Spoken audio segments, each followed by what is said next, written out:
I'm James Rule. Welcome to the Lonely Leader podcast, where we help existing and aspiring leaders find clarity, build resilience, drive performance, and enhance fulfillment.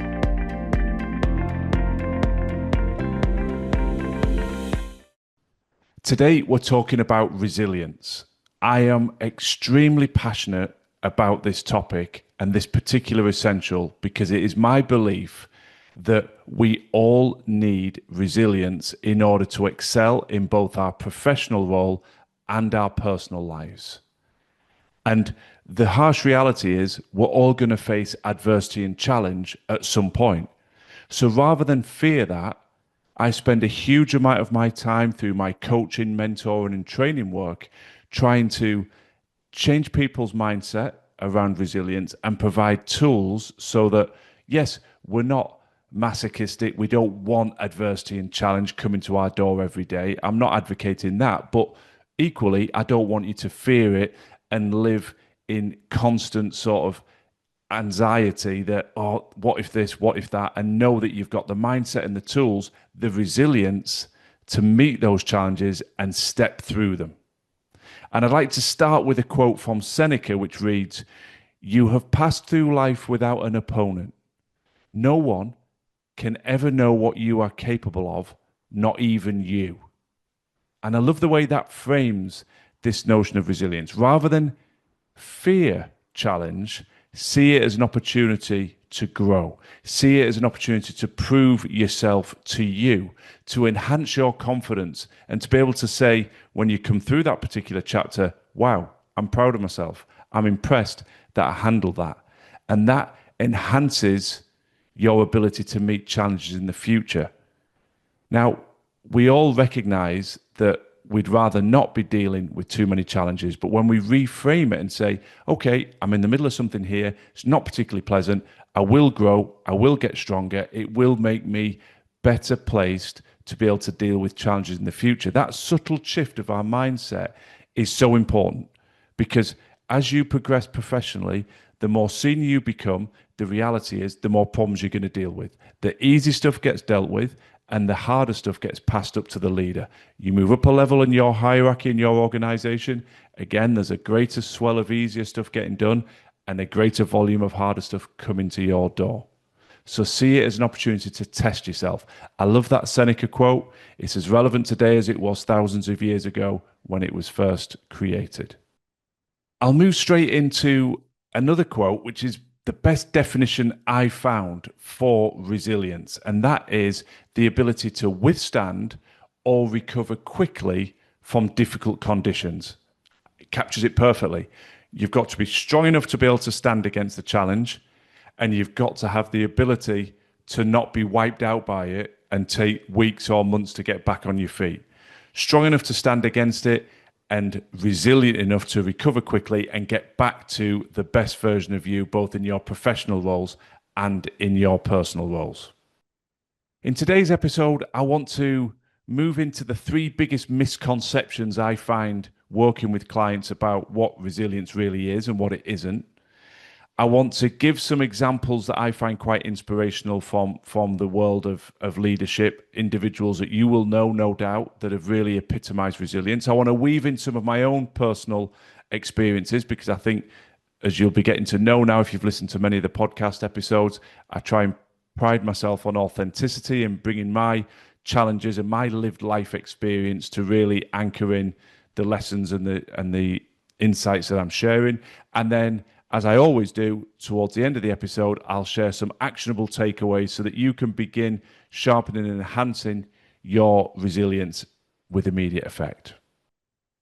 So let's dive into some of those misconceptions. Perhaps the most frequently expressed one is that resilience is innate. I hear so many people say, it's just not me. I'm not built that way. I'm not resilient. My husband is, or my wife is, or my parents were, or my colleague is, or my colleague over there is, but it's not me. That's not true. For me, resilience is another trait that with work and with focus and the right tools and the right mindset, it can be enhanced. And as I said at the top of this episode, the reality is that those difficult experiences we go through have one key benefit. Whether you are conscious of it or not, they are hardening you and they are enhancing your levels of resilience. A quote that epitomizes that perfectly comes from Michelle Obama, who said, "Failure is an important part of your growth and developing resilience. So don't be afraid to fail." This fear comes through a lot in what I'm talking about today. We think we're not resilient, so we don't take those difficult decisions. We fear failure, so we play a little bit smaller. Actually, failure is a fact of life. As I said in that definition of resilience earlier, it's how quickly we can learn from that failure and get back on our feet. That is a key aspect of resilience. But whenever something goes wrong, it's really empowering to think, I wish this hadn't happened. But the one upside is I can learn from it. It will make me stronger. I will come through the other side and I will be more resilient. It's a much better place to put your mindset than, oh, why is this happening to me and not another problem? And oh, this is going to break me and I can't get through this. So part of this starts with you and your own internal narrative and how you frame adversity and how you draw the lessons out to enhance your ability and your levels of resilience for the future. The second big misconception I hear a lot is that resilience is only needed in times of crisis. When everything's gone wrong, oh, well, that's when we're resilient. Actually, no. I think there is a need for resilience day in, day out.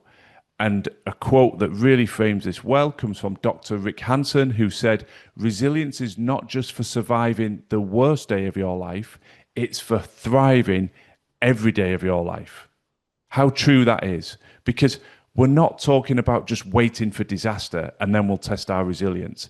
It's about how you live every day. It's about having that inner confidence, that steel to say, some days the challenges will be more significant than others. Some days the level of adversity will be more extreme than others. But whatever comes my way, I have the resilience to thrive. Again, I'm trying to use these quotes because I've always found them very powerful personally to rewire how you perceive challenge and to enhance that level of resilience, knowing that you need it to thrive every day and expecting there to be challenge rather than lamenting the fact that there's challenge. Oh, that worries me again. Why is this happening? Not another problem, not another situation I've got to deal with. Flip that round and go, well, this is the privilege of my position. I have been promoted to this level, to this role, to this level of salary and remuneration because people have faith in my resilience and my ability to lead through it, lead my people through it, and find solutions. That becomes something that you can build a sense of pride around, that I'm here for a reason because people respect and value what I do, and I'm going to thrive every day, and I'm going to help my team thrive every day. And the third misconception is that resilience is just about endurance. It's a grind. You've just got to dig in, battle through, hang on in there. And I'm guilty of embracing that mindset for a large proportion of the early years of my CEO role. Perhaps it came from my sporting background and the need to just tough things out when you're injured or you're dealing with setbacks or you're not being selected to play. There's just a constant need to dig in and be tough enough to move through those challenges. And I've always loved the Rocky series. Apologies for those of you rolling your eyes of how cheesy you might find those, but there's so many quotes that I love from the Rocky films. And one in particular, when he's talking to his son, and it's a quote you've probably heard about, life is not about how hard you can hit, it's about how hard you can get hit and keep moving forward. Now, at face value, that's a great analogy. It inspires strength, keep moving forward through the blows. However, I took it to too much of an extreme. I just saw my job to stand at the front, protect my staff, be that positive leader, and take the punches. Now, I wasn't really thinking about my mental recovery or my physical recovery. So resilience is not just about standing there and taking the blows. It's about having the awareness, the situational awareness, the emotional awareness of, okay, I now need to think about how I recover both physically and mentally so that I can maintain my resilience. Because like every other skill and trait, if we are just receiving blow after blow after blow, eventually our resilience will wane. So we need to be thinking about how we physically and mentally recover. And there's a quote here from Viktor Frankl, which I've always liked. Everything can be taken from a man but one thing, the last of the human freedoms, to choose one's attitude in any given set of circumstances. Now, Viktor Frankl survived the Holocaust and true horrors in the Nazi prisoner of war camps, and he lost all of his family, but is a wonderful shining light really on the power of our mind and the power to choose how we react to situations. What he went through would break so many of us, but he found a way to endure. He found a way to tap into that level of resilience. And I've talked about the mental and the physical side.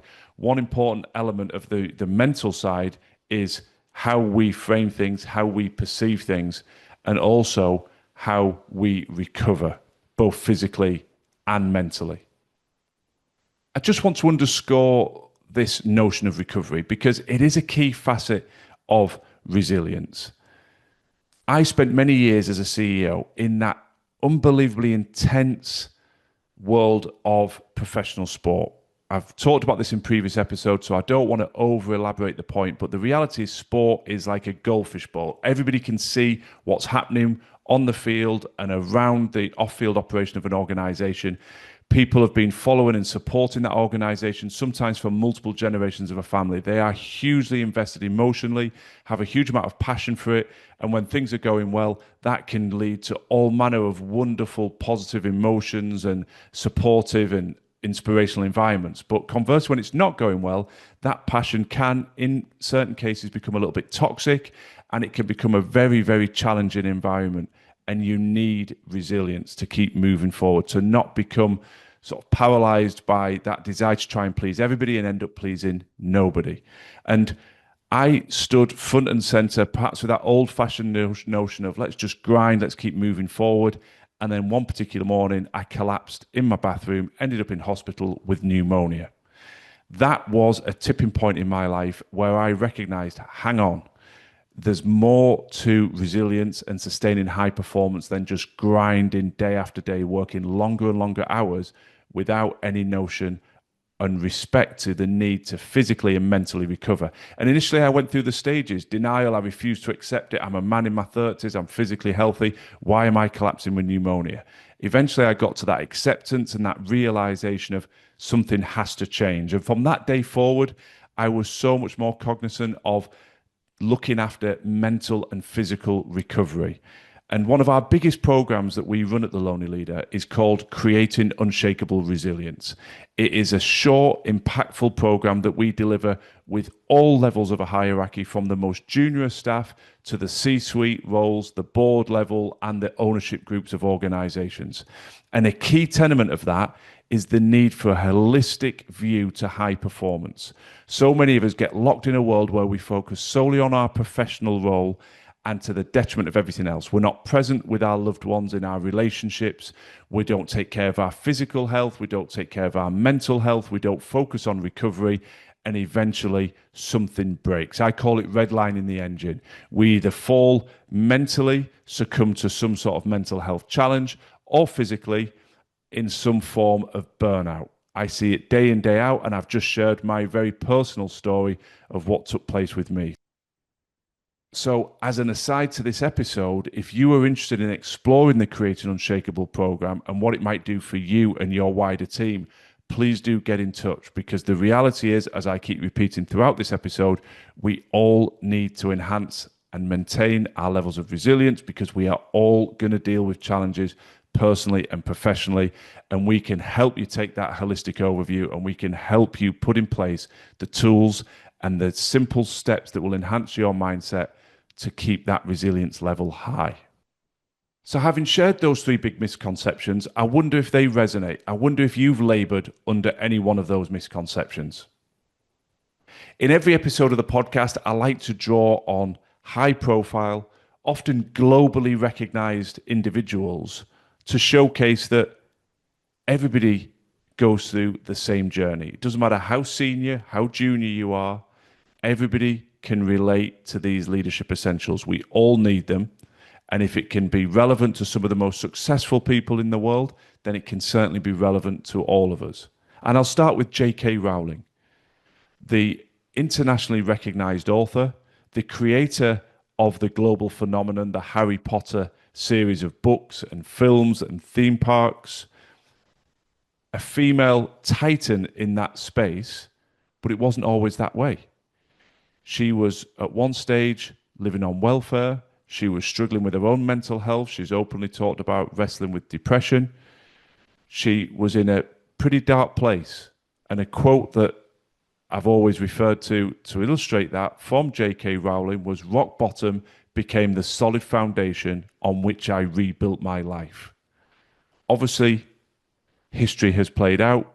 She's now a phenomenally successful author, but it took a high level of resilience to keep going, to retain the belief in what she wanted to do, to keep writing, even though she was in that dark place.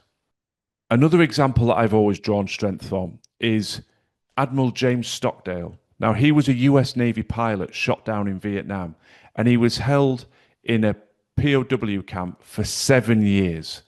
The vast majority of that time in solitary confinement. He was tortured. He was in unimaginably brutal conditions, but he prevailed. His resilience got him through. And there's a quote that I'd like to share with you from him. You must never confuse faith that you will prevail in the end with the discipline to confront the most brutal facts of your current reality. Now, where do I go with that quote? Well, I see it as an illustration that resilience isn't just blind optimism. We can't just sit there and hope that everything will get better. We have to take control. I talked earlier about Viktor Frankl's quote and the power of our mind to choose how we react to certain situations. And James Stockdale is reinforcing that for me, that we have to be brutally honest with where we are and look at the controllables, look at the actions we can take, and be the master of our destiny. Start taking those actions, taking one step at a time to push through and to draw upon our resilience and come out beyond that particular chapter of adversity and challenge. Now, I am using a lot of quotes today, but I make no apology for that because my perspective is just one perspective. Some or all of these quotes will resonate. I'd encourage you to write them down, have them somewhere as a reference point, have them on your phone, have them pop up as an alarm, have them on a post-it on your fridge door, your bathroom mirror. Whatever resonates with you, whatever puts your mind into a different place, then it's worth exploring and experimenting. So a couple more quotes that I feel are particularly relevant from internationally recognized individuals. Ariana Huffington, the creator of the Huffington Post, has a quote that resilience is not an end state we can reach. It is a constant process of becoming. Again, it's a work in progress. You don't just have that magic pill, that silver bullet, and become resilient. We must embrace the tools, the strategies. That's why the Create Unshakable program is so important to me, because it gives people those tools to continue that process.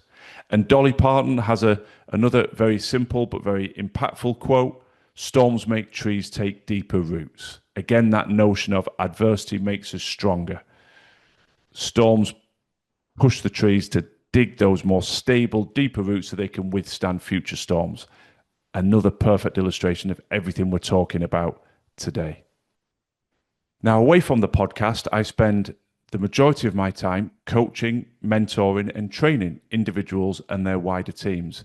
And in that space, you build a high level of trust, and it allows me to share very authentically the journey that I've been on over the last few decades in terms of leadership roles on the sporting field, in those C-suite roles. So I'm always very mindful that we don't necessarily have that same level of connectivity, and talking about my experiences can sound like arrogance or bragging. And it's absolutely not my intention. My intention whenever I talk about my own personal experiences is to make it relatable. It's easy to pull out globally recognized names like Ariana Huffington, Dolly Parton, and share those with you, but perhaps they'll resonate, perhaps they won't. When it's somebody much more down to earth in myself, then hopefully that makes it a bit more relatable. And as I've said, resilience was so important in my CEO roles. I don't say this with any sense of flippancy, but there were some very, very dark moments in that space. The vast majority of people I interacted with over my decades in sport were truly inspirational, lifelong friends, people I cherished being around and working around. But sport is a snapshot of society. It brings out the very best, but it can also bring out the worst. So at certain points in my career, I was on the receiving end of death threats. I had people publish my home address and encourage arson attacks. I had threats against my own family. And that strikes at the very core of your resilience, because I am not immune to making mistakes. All of us in our professional role will make mistakes, but you come to work with the very best of intentions to deliver the highest level of performance you possibly can. You don't expect to be on the receiving end of death threats as a consequence. Now, I'm not alone in that. I do not say that as a whinge. That happens to people time and time again, particularly in public-facing roles, in sport, in politics. But it does mean you have to develop your resilience. Equally, you have to develop the resilience of your people, because many of the staff that work in sporting clubs and franchises are also on the receiving end of this. And the proliferation of social media and the ability for people to attack and send quite vile comments with anonymity has made this situation even worse. So the reality is we all need resilience, but some of us have been tested more in their professional arena. Now, this isn't a point scoring exercise, but if you've been tested, you learn. As we've said throughout this episode, the negative experiences, the challenging experiences, the periods of adversity teach you things. And that is why I'm so passionate now as a coach and as a trainer, as a mentor, because I'm a huge advocate of learn from the people who have walked the path ahead of you. This notion of accelerated learning. Don't labor on your own. Don't struggle through situations in your work or in your home life that other people have already wrestled with, have already depleted their own energy, have already fought with and found solutions. Circumvent that. Short circuit the system. Don't wrestle. Don't go through the same pain. Don't go through the same challenges. Find the solutions. So I hope this comes through with absolute sincerity. Why I'm so passionate about resilience is I've had dark moments professionally and personally, but I've learned from them. And I believe the learnings and the tools that I am now sharing through my work, and particularly through the Create an Unshakable Resilience program, really do help people. But they're forged out of lived life experience, not preaching theoretical rhetoric that you could get from any particular book. It's about lived life experience. With that being said, let me step into some of those learnings, some of those insights, and provide you with some tips that I hope will, as I always say, stimulate the reflection and encourage you to make those changes, however subtle, to enhance your resilience and your ability to walk through challenge and adversity. Tip number one, accept adversity as part of growth. We all wish for an easy life. It's human nature. Well, I'd be happy if I could do this. I'd be happy if this happened. That door should open for me. That relationship, this professional role. It's not the reality. If we can rewire our mindset and say the challenge is part of the process, it's part of the journey, there will be regular occurrences of challenge and adversity, I'm willing to embrace it. I'm willing to embrace that adversity because I know it will help me grow and make me stronger as a consequence. Tip number two, control the controllables. This is absolutely paramount. Don't waste energy focusing on things outside of your control. Focus the list, however small that list may be, focus in on it. What is within your control? What action can you take? What response can you deliver? And execute it. When you've done that, ask it again. Keep separating things that are outside your control and focus on the list of what is within your control and execute. Ask the question again, execute, ask the question again. The more you can focus your energy on the controllables, the quicker you will build the momentum and you will show yourself, you will surprise yourself the level of resilience you have to keep moving forward and out of that moment of challenge. Tip number three, build recovery into your routine. It's a non-negotiable. We've talked about it. You cannot run on empty batteries. We need to build in the habits that will enhance our mental health and our physical health, that will flush out the stress, and they'll allow us to step into our day-to-day roles with high energy and high levels of resilience.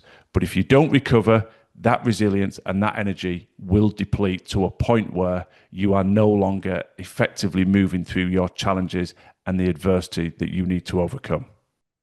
Tip number four, stay connected. I was guilty of it for huge periods of my CEO tenure. When the pressure was really on, I would look within, I would isolate, I would disconnect from friends and family, and I would just dig in and try and battle through the proverbial storm. People knew it. People would reach out to me. They would quizzically ask me, "What are you dealing with? You've gone to ground." In hindsight, a failed strategy. Stay connected because other people help our mental and physical recovery, particularly our friends and family. It's healthy for us to be able to detach from work, albeit temporarily. But equally, connectivity gives us perspective, insight, and solutions that we may be missing to move us more effectively forward through and over the top of the challenges that we're dealing with. So, on every level, staying connected helps us both physically, from a health perspective, mentally, from a health perspective, but professionally and from a performance perspective in finding the solutions to overcome what you are facing.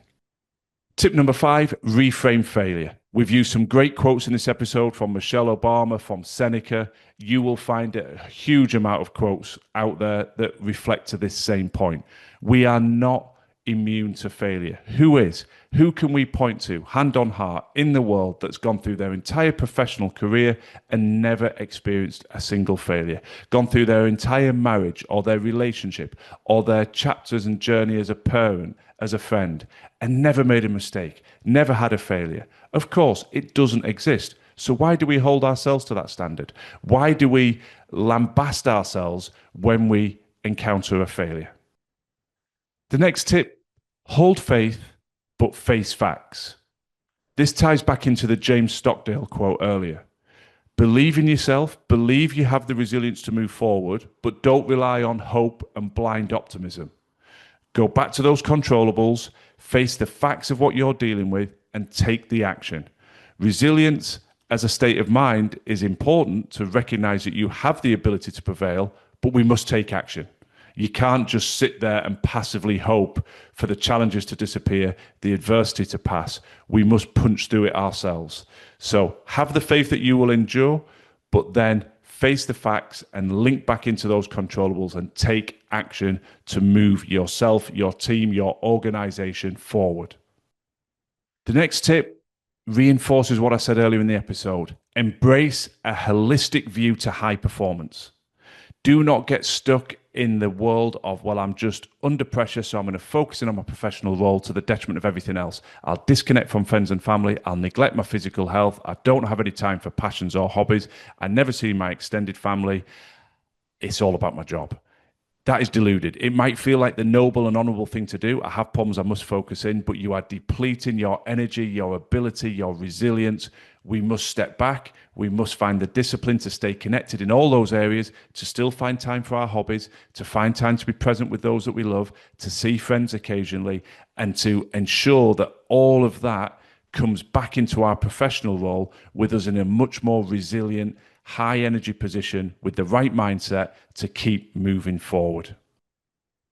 And my final tip is exactly that. Keep moving forward.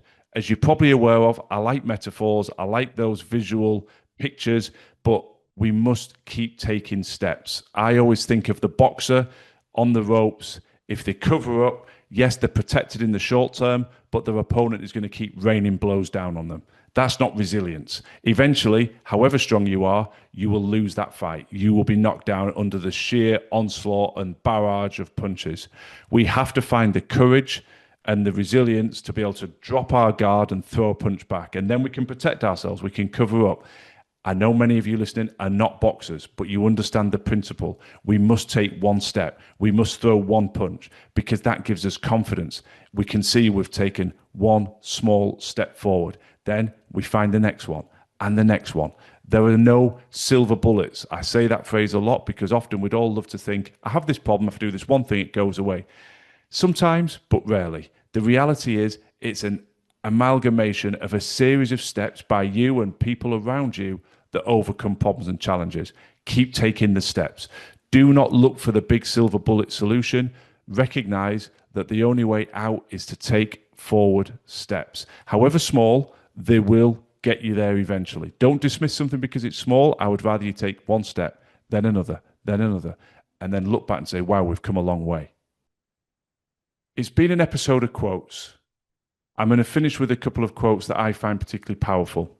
But please truly embrace this message. It is not a failure of you as an individual or your leadership that you feel pressure. Pressure is a constant. See pressure as a privilege. But if that pressure is starting to feel overwhelming, then we need to look at your resilience. We need to look at all the things we've talked about today to say, how can I enhance my ability to deal with that pressure? Rather than hope that pressure dissipates, how do I become more resilient to deal with it? And I hope this episode, as with every episode, has given you food for thought, a chance to reflect and some actionable takeaways. And I would love to explore them further with you. Please do reach out and get in touch if you feel that I could be of service to you to enhance your resilience, to enhance the resilience of your team and drive higher levels of performance, professionally and personally, and indeed higher levels of fulfillment. So the final two quotes that I want to share, luctor et emergo, I struggle and emerge. A Latin phrase, I'm sure I didn't pronounce that particularly well, but these are timeless sentiments that were relevant thousands of years ago, are still relevant today, and I'm sure will be relevant in thousands of years to come. But I like the punch of that quote, I struggle and emerge. And it's particularly poignant at the time of recording that a gentleman that was an elite performer in the sport of rugby league called Rob Burrow, who sadly passed away with motor neuron disease. Today, a centre has been opened in Leeds. Over £7 million has been raised by the generosity of the public around the world to create this new centre specifically for tackling the horrendous disease that is motor neuron disease. And above the door was one of his powerful quotes, and I just want to share that with you now. In a world full of adversity, we must dare to dream. Now that really strikes a powerful chord with me, because the world is unfortunately full of adversity, but we mustn't suppress our dreams. We mustn't go within ourselves and say, well, it's not worth trying, it's not worth having dreams and goals because it's just too hard. Let's still have the courage to dream. Let's embrace that sentiment from Rob Burrow and work on our resilience so that we will continually dare to dream and encourage those around us, the people we love, our children, our colleagues, to also embrace that desire to dream big and to go after those dreams, because that is the way to overcome and suppress the adversity that we undoubtedly will encounter in this world from time to time. So I hope those quotes have taught to you. Slightly longer episode. I said at the start, I'm so passionate about this because without resilience, we don't access those higher levels of fulfillment. And for many people, life can become really challenging and it can compromise fulfillment, but on a much more serious spectrum, it can really compromise people's mental health. So I've deliberately gone a bit deeper on this episode because it is so important to me, and I believe it is so relatable to each and every one of us. We need resilience. We can explore it, we can enhance it, and we can live a more fulfilled life as a consequence. I wish you the very best of luck on your continued journey of growth and development. Thanks for listening to the Lonely Leader podcast. I'd be very grateful if you could share and follow if the content resonates. And if you're looking for additional free resource to support your continued growth and development, then please do check out our social media and website details in the show notes. Remember, quality leadership on the outside must always start within.